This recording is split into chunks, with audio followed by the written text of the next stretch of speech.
வெண்முரசு. சென்னா வேங்கை 45. வாசிப்பது சந்தீப். பானுமதி ஆடிமுன் அமர்ந்திருக்க சேடியர் அவள் ஆடைகளையும் குழலையும் சீர்படுத்தினர். கைகளைக் கட்டியபடி அவளுக்கு முன்னால் நின்று நோக்கிக் கொண்டிருந்தாள் தாரை. பின்னால் சுவர் சாய்ந்து அசலை நின்றிருந்தாள். பழக்கமற்ற இளம் சேடி சிறு பொற்பிழையிலிருந்து ஒரு கணையாழியை எடுக்க அசலை அதை பார்த்து, அது பாஞ்சாலத்து அரசி அளித்தது அல்லவா என்றாள். எது என்றாள் தாரை ஆவலுடன் குனிந்து நோக்கி. இந்த கணையாழியை பாஞ்சாலத்து அரசி எனக்காக சாத்யகியிடம் கொடுத்தனுப்பினாள். நான் அதை எப்போதும் அணிந்திருந்தேன். பின்னர் அகற்றிவிட்டேன் என்றாள் பானுமதி. தாரை அதை எடுத்து நோக்கி, இதுதானா என்றாள். கள்ளிச்செடியின் தண்டில் துளிக்கும் பால் துளி போலிருக்கிறது என்றபடி அதன் அருமணியைச் சுழற்றி அதிலிருந்து வந்த ஒளித்துளியை தன் இடது உள்ளங்கையில் வீழ்த்தி பழுதற்றது. ஒளி கூர்மை கொண்டுள்ளது என்றாள். அசலை எப்போது கழற்றினீர்கள்? நான் அதை நோக்கவேயில்லை என்றாள். பானுமதி வழிகாட்ட சேடியர் பணிந்து அறையிலிருந்து விலகினர். பானுமதி நீள்மூச்சுடன் உடலை எளிதாக்கி நீட்டி, இளைய யாதவர் இறுதிச் சொல்லுரைத்து இங்கிருந்து சென்ற அன்று என்றாள். அன்றுதான் அனைத்தையும் இறுதியாக முடிவெடுத்தேன்.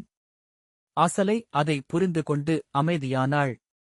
அத்தருணம் இருவருக்குமே மழைக்கு முந்தைய வெம்மை போல் மூச்சுத் திணறச் செய்வதாக இருந்தது. அதை எப்படி கடப்பதென்று அறியாதவர்கள் போல் அமர்ந்திருந்தார்கள்.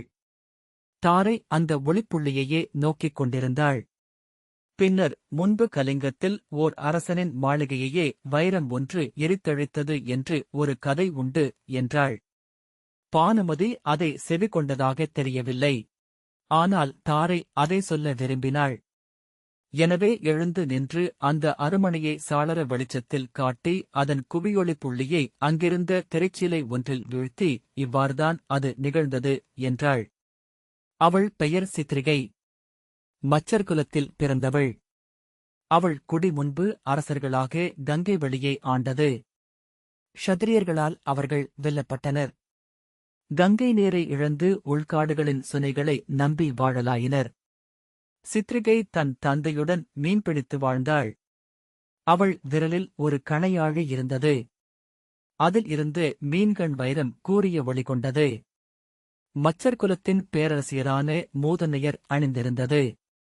வழி வழியாக அன்னையரினூடாக அவளை வந்தடைந்தது. கதை சொல்லத் தொடங்கியதுமே அக்கதையை அவள் அன்னையரிடமிருந்து கேட்ட நினைவை நோக்கிச் சென்றாள். ஆகவே சிறுமிக்குரிய குரலும் சொற்களும் அவளிடம் எழுந்தன. விழிகளை உருட்டி கைகளை அசைத்து அவள் பேசினாள். அவ்வாறு இளமைக்கு மீண்டமை அவளை அனைத்திலிருந்தும் விடுவிக்கவே முகமும் மலர்ந்தது. சித்ரிகை ஒருநாள் தன் படகுடன் எல்லை கடந்து கங்கை நீர்வழிக்கு சென்றாள். அவள் அங்கே மீன் வேட்டையாடிக் கொண்டிருந்தபோது அவ்வழியாக அரச பெரும்படகில் சென்ற கலிங்க மன்னன் அவளைக் கண்டான். காலை இளவெயிலில் அவள் அழகைக் கண்டு பித்து எழுந்த அவன் தன் வீரரை அனுப்பி அவளை சிறைப்பிடித்து வரச் செய்தான். படகிலேற்றி தன் தலைநகருக்கு கொண்டு சென்றான். தன்னை அவன் தொடலாகாது என அவள் விலக்கினாள். என்னுடன் அனல் உள்ளது, உன் அரண்மனையுடன் உன்னை எரித்தழிப்பேன் என்றாள். அவன் அவளை எள்ளி நகையாடி தன் அரண்மனையின் 8வது மாடத்தில் சிறை வைத்தான். அவளுக்கு அன்னமும் நீரும் ஆடையும் மட்டும் அளிக்கப்பட்டன. அவ்வறைக்குள் அகல்சுடர் கூட ஏற்றப்படவில்லை. சொல்லால் அனல் ஏற்ற முடியுமா? அன்றி உன் விழிதான் எரிக்குமா? காட்டுக என்று அரசன் அவளை எள்ளி நகைத்தான். அவன் அவளை வன்மையால் அடைந்தபின் மஞ்சத்தில் துயில்கையில் அவள் எழுந்து சென்று சாளரத்தினூடாக வந்த காலைக் கதிரில் தன் மீன்விழி கணையாழியைக் காட்டினாள். அவ்வொளிப்புள்ளி திரைச்சீலையைப் பற்றி எரியச் செய்தது. அரக்கு பூசி கட்டப்பட்ட அவ்வரண்மனை முற்றாக எரிந்தெழுந்தது. சாம்பல் மேடு என்றான அரண்மனையில் அரசனும் அவன் ஏவலரும் வெள்ளெலும்புகளாக கிடந்தனர். சித்ரிகையின் வெள்ளெலும்பின் மேல் அவள் கணையாழியின் அருமனையிலிருந்து வந்த ஒளி வந்து தொட்டதும் அவள் ஓர் அழகிய வெண்கொக்கென்றானாள். சிறகு விரித்து எழுந்து பறந்தாள். அருகிருந்த பெருநதியின் கரையில் சென்றமர்ந்த கொக்கு தன் நிழலை கரையில் விட்டுவிட்டு நீருக்குள் வெள்ளி நிறமான மீனாக மாறி பாய்ந்து மூழ்கி திளைத்து ஆழத்தை சென்றடைந்தது. அதன்பின் கலிங்கத்தில் ஒழிந்த நதிக்கரைகளில் கொக்கு நிழலை மக்கள் கண்டனர். தொலைவில் கொக்கென்று தோன்றி அருகணைகையில் நிழலென்று கரைவது. நீராழத்தில் கொக்கென வெள்ளை சிறகசெய பறக்கும் வெள்ளி மீன் ஒன்று வாழ்வதையும் அவர்கள் கண்டனர் என்று தாரை சொன்னாள். அந்த அருமணி ஒரு மரமாக அங்கே முளைத்தது. அதன் சின்னஞ்சிறு கனிகள் கண்ணீர் முத்துக்கள் போலிருந்தன. அந்த மரம் பாஷ்பபிந்து என்று அழைக்கப்பட்டது. அவ்வரண்மனைக்கு மேல் அது விழிநீர் உகுத்தபடியே நின்றது. கலிங்க அரசியர் அந்த மரத்தின் மணிகளாலான மாலை அணிந்தபடி அங்கே பூசனை செய்வதுண்டு. அவள் சொன்ன அக்கதையை உளம்வாங்காமல் அவர்கள் இருவரும் வெறுமனே நோக்கினர். அவள் அக்கதையால் வேறெங்கோ கொண்டு செல்லப்பட்டு அமைதியடைந்தாள். காற்றில் சாளரத்திரை படபடக்கும் ஓசை மட்டும் கேட்டுக் கொண்டிருந்தது. சற்று நேரம் கழித்து மீண்டு வந்த பானுமதி, நாம் கிளம்ப வேண்டும் என்றாள். தாரை ஆம் என்றாள். பானுமதி நிலம் நோக்கி குனிந்து அமர்ந்திருந்த அசலையை சற்று நேரம் நோக்கிக் கொண்டிருந்தாள். அசலை அந்த கணையாழியை வெறுமனே நோக்கி அமர்ந்திருந்த பின் திரும்பி பானுமதியிடம், மாயை உபப்பிலாவியம் சென்று எரிபுகுந்தாள் என்ற செய்தியை நேற்றுதான் முழுமையாக கேட்டறிந்தேன் என்றாள். பானுமதி ஒன்றும் சொல்லவில்லை. அவள் முகத்தை கூர்ந்து பார்த்தபடி அசலை அத்தனை படை அடுக்குகளையும் கடந்து அவள் சென்றது விந்தையானது என்று சூதர் சொன்னார்கள். நுண்ணுறு கொண்டு குளிர்ந்த காற்றாக அவள் படைகளைக் கடந்து சென்றாளென்று கதை மாறிவிட்டிருக்கிறது என்றாள். தாரை இளைய யாதவர் எண்ணினால் அதை எளிதில் இயற்றியிருக்க முடியும் என்றாள். ஆம், அது அவருடைய திட்டம்தான். ஆனால் இங்கிருந்து எவரோ உதவாமல் அது நிகழாதென்றே நான் உய்த்துணர்ந்தேன் என்றாள் அசலை. தாரை அதை உளங்கொள்ளாமல் எழுந்து சென்று சாளரத்தினூடாக அந்த அருமணியை நீட்டினாள். திரும்பி நோக்கி, எந்தப் பறவையாவது இதை தானியமணி என எண்ணி கொத்திச் செல்லுமா என்றாள். அசலை புன்னகைத்து, பறவைக்குத் தெரியாதா என்றாள். தாரை வெளியே நோக்கி, ஆம், அவை அறிந்திருக்கின்றன என்றாள். பானுமதி அசலையை நோக்காமல், என் கணையாழியை கொடுத்தனுப்பியிருந்தேன் என்றாள். அசலை அதை முன்னரே வைத்திருந்தாள். உணர்வில்லாமல் ஏன் என்று கேட்டாள். அவள் அங்கு செல்ல வேண்டியவள். உரு அங்கிருக்க நிழல் இங்கிருக்க இயலாது என்று பானுமதி சொன்னாள். அசலை அவள் அங்கு சென்றதனால்தான் பாஞ்சாலத்து அரசி மீண்டும் கொற்றவை வடிவு கொண்டாள். அவளுடைய அறைகூவல்தான் இன்று அப்படைகளை தெய்வானை போல் ஒருங்கிணைத்து ஆற்றல் கொள்ளச் செய்கிறது என்றாள். பானுமதி, ஆம், அது அவ்வாறே நிகழ வேண்டும் என்றாள். அதுவே ஊழெனில் நாம் அதை மறுக்க இயலாது. சென்ற பல மாதங்களாகவே தங்களுக்குள் சொற்கள் மிகவும் குறைந்துவிட்டன என்று பானுமதி எண்ணினாள். நாளெல்லாம் முறைமைச் சொற்களும் அணிச்சொற்களும் உரைத்தபின் நாதளர்ந்து உள்ளம் விழுந்துதான் அவர்கள் தனியறைக்கு மீண்டனர். சொல்லின்மையை உணர்ந்தபடி அருகருகே ஒருவரை ஒருவர் நோக்காமல் அமர்ந்திருந்தனர். பேச்சு நின்றுவிட்டால் அதை முயன்று முன்னெடுக்க வேண்டியிருந்தது. இல்லையேல் எவரேனும் அங்கு வந்து அழைப்பது வரை அமைதி நீடித்தது. பானுமதி அசலையை நோக்காமல், மாயை அங்கு சென்று பாஞ்சாலத்தரசியை உயிர்கொண்டு எழுப்ப வேண்டுமென்று எண்ணியே நான் அனுப்பினேன் என்றாள். அசலை, அது உங்கள் குழுனருக்கு எதிரான செயலல்லவா என்றாள். இல்லை. அதற்கு முன் அவரிடம் அதை செய்யப் போவதாக சொன்னேன். அவர் அறியாத எதையும் இயற்றுபவளல்ல நான் என்றாள் பானுமதி. அசலை எழுந்து அருகே வந்து, அவர் என்ன சொன்னார் என்றாள். பானுமதி, அவர் விழிகளில் எந்த மாற்றமும் தென்படவில்லை. உன் விழைவுப்படி நிகழ்க என்றார். நான் மீண்டும் ஏதோ சொல்லத் தொடங்குகையில் அரசி இந்நகர் உனது ஆட்சியில் உள்ளது என்றார் என்றாள். அசலை, விந்தைதான். போரில் அதன் விளைவுகளை அறியாதவரா என்ன என்றாள். பானுமதி, நன்கு அறிவார். இந்தப் போரை எந்த ஊடுவழியினூடாகவும் வென்றெடுக்க இன்று அவர் விரும்பவில்லை. பாண்டவர்கள் தங்கள் முழுவிசையுடன் எழுந்து வரவேண்டுமென்றே அவர் எண்ணுகிறார். பாண்டவர் படைகளுக்குள் எண்ணத்திரிவுகளையும் நம்பிக்கை மாறுபாடுகளையும் உருவாக்கலாம் என்று ஒருமுறை அவையில் சகுனிதேவர் உரைத்தபோது முதற் சொற்றொடரிலேயே கை நீட்டி அதை தடுத்தார். சூழ்ச்சிகள் இன்று எனக்கு உகந்தவையல்ல, நான் தேவன். என் எதிரிகளும் தேவர்களாகவே எழவேண்டும் என்றார். மேலும் ஏதோ பேச சகுனிதேவர் நாவெடுத்த போது கணிகர் கை நீட்டி அவர் காலைத் தொட்டு நிறுத்துவதைக் கண்டேன் என்றாள். அசலை, ஆம், அரசர் முற்றாக பிறிதொருவராக ஆகிவிட்டிருக்கிறார் என்றாள். பானுமதி, இன்று நம்முன் நின்றிருக்கும் அரசர் விண்வல்லமைகளில் ஒன்றான கலியின் வடிவம். களரிகள் அரசப் பெரும்பாதையில் மட்டுமே செல்ல முடியும் என்றாள். அசலை, நீங்கள் அத்தெய்வத்தால்தான் கவரப்படுகிறீர்களா அரசி என்றாள். ஆம் என்று இப்போது உணர்கிறேன். எப்போதுமே கருவடிவில் அத்தெய்வம் அவருடன்தான் இருந்து கொண்டிருந்தது. அவரில் என்னை கவர்ந்தது அதுவே என்றாள் பானுமதி. முற்றிலும் பொலிந்து அது எழுந்தபோது ஐயமறக் கண்டேன். தெய்வமெதுவானாலும் அதற்கு நம்மை முற்றளிப்பதில் பெருநிறைவு உள்ளது.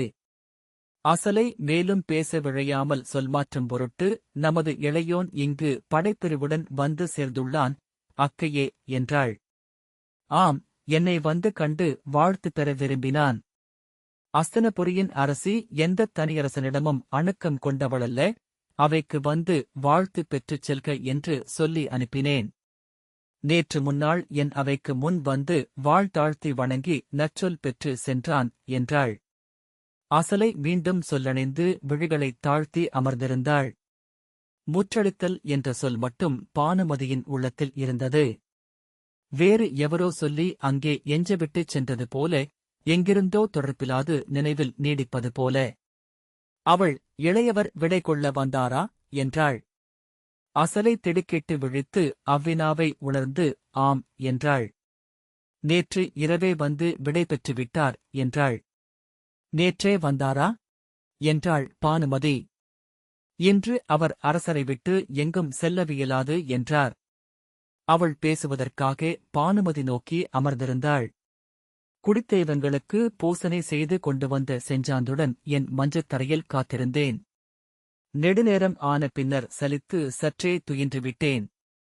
பின்னிரவில் அவர் வந்தார். அவரது எடைமிக்க காலடி ஓசையை தொலைவிலேயே கேட்டேன். எத்தனை ஓசையிலும் அதை மட்டும் நான் தவற விடுவதில்லை. ஆனால் என்னால் எழ முடியவில்லை. அத்தனை களைப்பு. கலைமகளுக்குரிய பொழுதில் காலையில் எழுந்தது. ஒரு கணமும் அமராமல் பகல் முழுக்க அலைந்து கொண்டிருந்தேன். எழவேண்டும் என்று எண்ணிக்கொண்டிருந்தேன். உண்மையில் எழுந்து அமர்ந்து அவரை வரவேற்றுவிட்டேன் என்று கூட கனவுக்குள் நடித்தேன். ஆனால் படுத்துக் கொண்டிருக்கிறேன் என்பதும் தெரிந்தது என்று அசலை சொன்னாள். அவர் உள்ளே வந்து எனருகே மஞ்சத்தில் அமர்ந்தார். கைகளைக் கட்டியபடி என்னை பார்த்துக் கொண்டிருப்பதாக நான் விழிமூடியே உணர்ந்தேன். எழவேண்டும் என்று எண்ணிக்கொண்டே துயின்று கொண்டிருந்தேன். அல்லது விழிப்பில் துயிலையும் கலந்து கொண்டிருந்தேன். அவர் நெடுநேரம் அப்படி என் அருகே அமர்ந்திருக்க வேண்டும். வேறு எவரோ வெளியே வந்து அவரை அழைத்தார்கள். ஆம் என்றபடி அவர் எழுந்தபோது பீடம் எழுப்பிய ஒலியைக் கேட்டு நான் விழித்துக் கொண்டேன். அப்போது அவர் வாயிலைச் சென்றடைந்து அங்கு நின்றிருந்த சேடியிடம் பேசிக் கொண்டிருந்தார். நான் எழுந்தமர்ந்த ஓசையைக் கேட்டு திரும்பி என்னை பார்த்தார். நான் எழுந்து துயின்றுவிட்டேன் என்றேன். அவரிடம் விழிநோக்கி நான் பேசி 15 ஆண்டுகளுக்கும் மேலாகிறது. அச்சொல்லையே என்னுள் இருந்து வேறெவரோ முனகினார்கள். அவரும் என்னை நேர்நோக்கவில்லை. அந்த அவை நிகழ்வுக்குப் பின் அவர் எந்தப் பெண்ணையுமே நேர்நோக்குவதில்லை என்றார்கள். உன் துயிலிலேயே பெரும் களைப்பு தெரிந்தது. எழுப்ப வேண்டாமென்று எண்ணினேன் என்றார். நான் உங்களுக்காக பூசனை செய்திருந்தேன். செஞ்சாந்தம் குருதியும் இருக்கிறது என்றேன். அதை பெற்றுக்கொள்ளத்தான் வந்தேன். நான் உடனே கிளம்பிச் செல்ல வேண்டும். மூத்தவர் எனக்காக காத்திருக்கிறார் என்றார். அந்த உரையாடல் முற்றிலும் அயலவர் இருவர் நடுவே நிகழ்ந்தது. ஆனால் மிக அணுக்கமான இருவர் ஒருவரை ஒருவர் கண்டு கொண்டனர். என் நெஞ்சு படபடத்தது. புதுமணப்பெண் என வியர்த்து உடல் மைப்பு கொண்டு கால் தளர்ந்து நின்றேன். அவர் குரலும் உடைந்து தழுதழுத்தது. நான் செல்ல வேண்டும் என்றார். அவரை சற்று நேரம் அங்கே தங்க வைக்க விரும்பினேன். ஆனால் அத்தருணத்திற்குரிய சொல்லொன்றை எடுக்க என்னால் இயலவில்லை. இயல்பாக என் உள்ளம் கண்டு கொண்டது அப்போது பேச வேண்டியது மைந்தனைப் பற்றி என்று. மைந்தனும் உங்களுடன்தானே வருகிறான் என்றேன். ஆம், மைந்தர்கள் அனைவரும் உடன் வருகிறார்கள் என்று அவர் தடுமாறினார். நான் கேட்டது நம் மைந்தனைப் பற்றி என்று எரிச்சலுடன் சொன்னேன். அந்த எதிருணர்வு அத்தருணத்தின் சங்கடத்தை குறைத்தது. நான் அவர் விழிகளை நோக்கி பேச முடிந்தது. அவன் பெயர் துருமசேனன். அதுவாவது நினைவில் உள்ளதா என்றேன். ஆம் ஆம், துருமசேனன் நம் மைந்தன் அல்லவா என்றார். என் உள்ளம் மலர்ந்துவிட்டது. அக்கையே, அறிவின்மைக்கு ஓர் அழகு உண்டு. ஆண்களிடம் பெண்டிர் அதையும் விரும்பக்கூடும். அவரை அப்பேருடலுடன் சிறுவனென்றாக்குவது அது. மைந்தரிடையே அவருக்கு எவ்வேறுபாடும் இல்லை என்று அறிந்திருந்தேன். மலர்வை முகத்தில் காட்டாமல் அவனை நான் உங்களை நம்பியே களத்திற்கு அனுப்புகிறேன். அவன் முகத்தையாவது நினைவில் இருத்துங்கள் என்றேன். ஆம், அவர்களை தனியாகவே பேண வேண்டும் என்றார் மூத்தவர் என்றார். அவர் உள்ளத்தில் அந்த வேறுபாட்டை புகுத்தவே முடியாதென்று உணர்ந்ததும் என் உள்ளத்தில் புன்னகை பெரிதாகியது. நான் செல்ல வேண்டும் என்றார். அவ்வளவுதானே? செல்க என்றபடி எழுந்து தாளத்தை எடுத்து நீட்டினேன். குருதியைத் தொட்டு அவர் நெற்றியில் இட விரலெடுத்ததும் வேண்டாம் என்றார். அவரே குருதிக் குழம்பை தொட்டு நெற்றியில் அணிந்து இதுவே போதும், விடை கொள்கிறேன் என்றார். என் மலர்ச்சி முழுமையாக வடிய வெறுமனே நோக்கி நின்றேன். என் விழிகளில் துயர் தெரிந்திருக்கலாம். நீ கொண்ட தொடா நோன்பை இத்தருணத்திற்கென முறிக்க வேண்டியதில்லை என்று என் விழிகளை நோக்காமல் அவர் சொன்னார். தடுமாறிய குரலில், இங்கு பிரிதவர் அதை பிழையெனக் கண்டாலும் நான் அவ்வாறு எண்ணவில்லை. மாண்புள்ள அரசமகளிர் செய்யக்கூடுவது அதையே என்றார். அவர் முகத்தில் எல்லா உணர்வுகளும் மிகையாகவே வெளிப்படும். அன்று அவர் பெருவலி கொண்டவர் போல தோன்றினார். அன்னை வயிற்றில் பிறந்த மைந்தர் எவரும் செய்யக்கூடாததை நான் செய்தேன். அதில் எனக்கு இப்போதும் வருத்தமில்லை. என் தமையனின் பொருட்டு அதனினும் இழிந்ததையும் செய்வேன். 1000 ஆண்டு காலம் கெடுநரகில் உழலவும் செய்வேன் என்றபின் சொல்லுக்காக திணறிப்பின் வெறுமனே கையசைத்து, நன்று, என் இல்லத்தில் அறமகள் நிலை கொள்கிறாள் என்பதே எனக்கு நிறைவளிப்பது என்றார். என்னால் விழிநீரை அடக்க இயலவில்லை. மஞ்சத்தில் அமர்ந்து கொண்டு இரு கைகளிலும் முகம் புதைத்துக் கொண்டு அழுதேன். அவர் என்னை சில கணங்கள் நோக்கிவிட்டு திரும்பிச் சென்றார். எடைமிக்க காலடிகளில் இருந்த தளர்வை நெடுநேரம் நான் கேட்டேன் என்றாள் அசலை. பானுமதி திரும்பி தாரையை நோக்கினாள். அவள் அந்த அருமணியை கையில் வைத்துச் சுழற்றி அதன் ஒளியை வெவ்வேறு இடங்களில் வீழ்த்தி விளையாடிக் கொண்டிருந்தாள். நான் அதன்பின் அவரிடம் நெடுநேரம் பேசியதில்லை, அக்கையே. அன்று பேச வேண்டும் என எண்ணினேன். ஆனால் சொல்ல வேண்டியவற்றை நேர்நோக்கிய போது என் அகம் கூசியது. அந்த எதிர்நாடகத்தினூடாகவே என்னால் அவ்வாறாயினும் பேச முடிந்தது என்றாள் அசலை. பின்னர் எண்ணிக்கொண்டேன், நான் நெறியில் உறுதி கொண்டவள் அல்லவா என்று. நான் நம்புவனவற்றில் நிலை கொள்ள என்னால் ஏன் இயலவில்லை? என் உள்ளம் அவரை 100 முறை ஆறத்தழுவிக் கொண்டது. 15 ஆண்டுகள் நான் கொண்ட நோன்புகள் அனைத்தும் அத்தருணத்திலேயே பொருளற்றவை ஆயின என்று அசலை சொன்னாள். பானுமதி அதன் பொருட்டு வருந்த வேண்டியதில்லை. அத்தனை கௌரவ அரசியரும் நேற்றும் இன்றும் நோன்பு முறித்துக் கொண்டனர் என அறிந்தேன் என்றாள். அசலை, அவருக்காக நான் வேண்டிக் கொள்கிறேன். உளமுருக முற்றெடுத்து தெய்வங்களை தொழுகிறேன். அவர் வென்று மீண்டு வரவேண்டும். அவர் தோள் தழுவி என்னை பொறுத்தருள்க என்று கேட்க வேண்டும். அனைத்தும் முன்பென துலங்க வேண்டும் என்றாள். அவை நின்று பெரும்பத்தினி உரைத்த சொல்லை ஒருபோதும் தெய்வங்கள் கையொழுவதில்லை என்று அறிவேன். ஆனால் என்றபின் அசலை பெருமூச்செறிந்தாள். பானுமதி, இளையோளே, இவர்கள் கொண்ட அன்னைப்பழை கணம் 100 பெருகுவது. இவர்களில் எழும் நம்பிக்கையும் ஆணவமும் பெருவிழைவும் அப்பழையால் உருவாக்கப்படுவதே.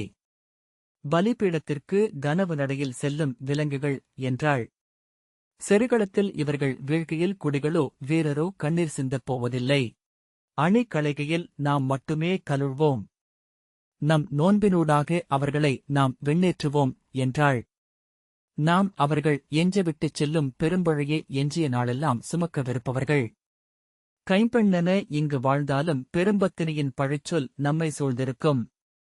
இப்பிறவி முழுக்க அதன் இழிவை சூடுவோம். அசலை, நான் அவர் மனைவி என்றே இன்று உணர்கிறேன். அதன் பொருட்டு எந்த கெடுநரகிலும் உழல சித்தமாக உள்ளேன் என்றாள். பின்னர் உளம் விம்மி எழுந்ததை அடக்கி அதை அவரிடம் சொல்லியிருக்கலாம். என்னால் இயலவில்லை என்றாள். அவ்விழிநீர் போதும், அவர் உணர்ந்திருப்பார் என்றாள் பானுமதி.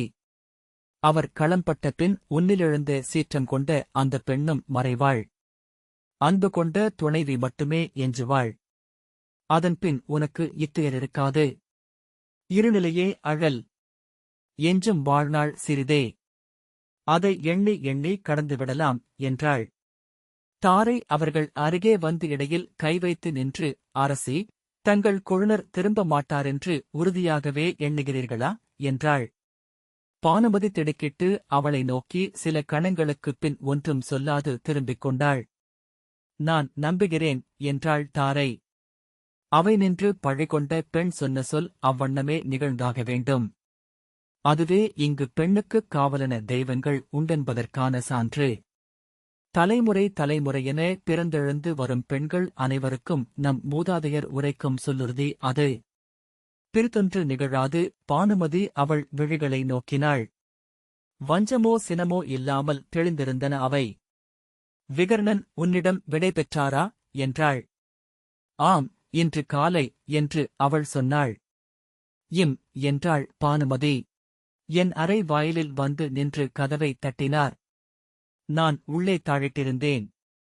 பலமுறை கதவு தட்டப்படுவதைக் கேட்ட பின்னர் எழுந்து இப்பால் நின்று பெண் சிறுமை செய்தவரின் பொருட்டு வாளெடுத்து போரிடுவதாக வஞ்சனம் உரைக்கப் போகிறீர்கள் என்றால் என்னை நீங்கள் பார்க்க வேண்டியதில்லை என்றேன். ஆம், நான் என் மூத்தவரின் குருதியின் ஒரு துளி என்றார். அதுவே உங்கள் வழி என்றாகுக, எனக்கு உங்களிடம் உறவேதுமில்லை என்றேன். அவர் திகைத்தவராக நின்றார். பின்னர் என்னிடமிருந்து முற்றறுத்துக் கொள்கிறாயா என்றார். ஆம், நீங்கள் களம்பட்ட செய்தி வருகையில் மரவொரி அணிந்து நோன்பு கொள்வேன். இங்கிருந்து கிளம்பி என் நாட்டுக்கு செல்வேன். அதன் பின் ஒரு கணமும் உங்களை எண்ணமாட்டேன் என்றேன். மறுபக்கம் ஓசை எழவில்லை. ஆனால் அவர் இருப்பை உணர முடிந்தது. நெடுநேரத்திற்குப் பின் இத்தகைய நெறிகளுக்கு அப்பாற்பட்டு நீ என்மேல் கொள்ளும் அன்பென்று ஏதுமில்லையா என்றார். இல்லை, நெறிகளின் பொருட்டு நான் வாழ்கிறேன். பெண்ணென்றால் நெறியே என்பது எங்கள் குலத்தியல்பு. நெறிமீறுவதென்பது எங்களுக்கு இறப்பே என்றேன். சில கணங்களுக்குப் பின் அவர் திரும்பிச் செல்லும் காலடி ஓசை கேட்டது. பானுமதி, விகர்ணன் இப்போது குண்டாசியின் அறையிலிருக்கிறார். உடல் உருகுமளவுக்கு மது அருந்தியிருக்கிறார் என்றாள். தாரையின் முகத்தில் எந்த மாறுபாடும் தெரியவில்லை. அசலை, அன்று அவையில் கௌரவரின் அறக்குரலாக எழுந்து ஒலிக்க அவரால் மட்டுமே இயன்றது. அதன் பொருட்டேனும் நீ அவரிடம் சற்று அழிகொள்ளலாம் என்றாள். ஒருவன் நாவில் ஒரு சொல் எழுவதென்பது அதற்குரிய தெய்வத்தின் ஆணை. தன்னிலெழுந்த சொல்லுக்கு தன்னை ஒப்புக் கொடுப்பவனே அத்தெய்வத்தை நிறைவு செய்கிறான். அழியாச் சொற்களால் ஆனது இப்புடவி என்றாள் தாரை. பானுமதி, உன் உறுதி எனக்கு புரிகிறது. ஆனால் என் உள்ளம் அதை ஏற்கவில்லை. நீ அவரை துறந்ததனூடாக இப்புவியில் எவருமற்ற தனியராக அவர் ஆகிவிட்டார். அவர் நாளை களம்படலாம். தன்னந்தனிமையில் ஒருவர் மடிவதென்பது தெய்வங்களும் மூதாதையரும் ஏற்காத துயரம். அப்பழி அவர் மனைவியையே சேரும் என்றாள். தாரை எந்த உணர்வு மாற்றமும் இல்லா முகத்துடன் நேர்நோக்கி, எங்கள் குடியில் ஒரு சொல் உண்டு. பிறப்பதும் மடிவதும் தன்னந்தனியாகவே. பிறக்கையில் ஊழும் மடிகையில் அறமும் துணை நிற்கின்றன. அவருக்கு தனிமை எஞ்சுவது ஒழியா தெய்வம் என உடனிருந்த அறத்தை அவர் துறந்ததனால்தான் என்றாள். மூவரும் தங்கள் உளச்சொற்களில் அழுத்தப்பட்டவர்களாக நெடுநேரம் அமைதியாக இருந்தனர். பெருமூச்சுடன் எண்ணம் கலைந்த அசலை, ஒவ்வொரு விடை கொள்ளலும் ஒவ்வொரு வகையில் நிகழ்கின்றது என்றாள். பானுமதி, நான் இன்னமும் அரசரை சந்திக்கவில்லை. இன்றிரவு வருவாரென்று எண்ணுகின்றேன் என்றாள். அவர்கள் இன்னும் அன்னையிடமும் விடை பெறவில்லை என்று அசலை சொன்னாள். பானுமதி, ஆம், அவர் இன்று இவ்வரண்மனையில் எதிர்பார்ப்பது அன்னையின் வாழ்த்தை மட்டும்தான் என்றாள். அன்னையின் வாழ்த்து எழவேண்டும் என்று அசலை சொன்னாள். ஏனெனில் இவையனைத்தும் நெடுங்காலத்திற்கு முன் காந்தாரப் பெரும்பாலையில் நின்றபடி கீழ்த்திசையை நோக்கி அன்னை சொன்ன ஓர் விழைவிலிருந்து தொடங்குகிறது. தாரை அதை அன்னை உணராதிருப்பாரா என்று கேட்டாள். இவ்வளவு குருதிப் பெருக்கும் தன் பொருட்டே என்று எண்ணியிருந்தால் அவரால் எப்படி அத்தனை இயல்பாக இருக்க இயல்கிறது? 4 நாட்களுக்கு முன்னர் கூட அவரை சென்று பார்த்தேன். ஆலய பூசனை முடித்து சென்றாந்தும் ஊனுணவும் கொண்டு வந்து கொடுத்தபோது தொட்டு வணங்கி நெற்றியிலணிந்தார்.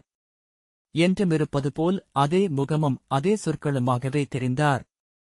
பானுமதி, அவர் கண்ணை கட்டிக் கொண்டிருக்கிறார் என்றாள். ஊன்விழியை என்றாள் அசலை. ஆனால் வெளிவிழியை கட்டிக்கொண்டால் காலப்போக்கில் உள்விழிகளும் மூடத் தொடங்குகின்றன என்றாள் பானுமதி. வாயிலில் ஏவர் பெண்டு வந்து நின்றாள்.